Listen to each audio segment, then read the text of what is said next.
Anissé Ekane est mort. C'est par cette phrase terrible, sinistre, telle que s'est sonné le tocsin de la mort, qu'on a appris cette nouvelle. À la face du Cameroun et du monde, sur un piédestal, le leader du Malidem s'en est allé. Son temps de quitter ce monde était-il venu? Si l'on ne peut y répondre péremptoirement par l'affirmative, il faut néanmoins questionner le sort qui était le sien depuis la crise post-électorale relative à la présidentielle du 12 octobre dernier.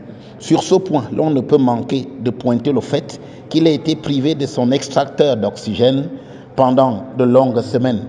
Cela alors même que son état de santé critique était rappelé surabondamment aux autorités depuis son arrestation. Tout compte fait, il ne peut être exagéré de voir en Anissé Ekane un héros national.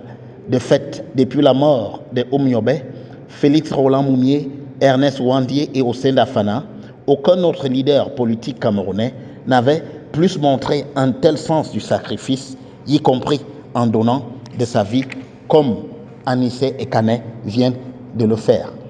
Comme le héros dont parle Romain Rolland, celui-là qui agit selon ses convictions et fait de son mieux, même s'il ne réussit pas, qui est animé par la vérité et l'amour, Anissé Ekane a de toutes ses forces travaillé à faire advenir le changement au Cameroun en 2025.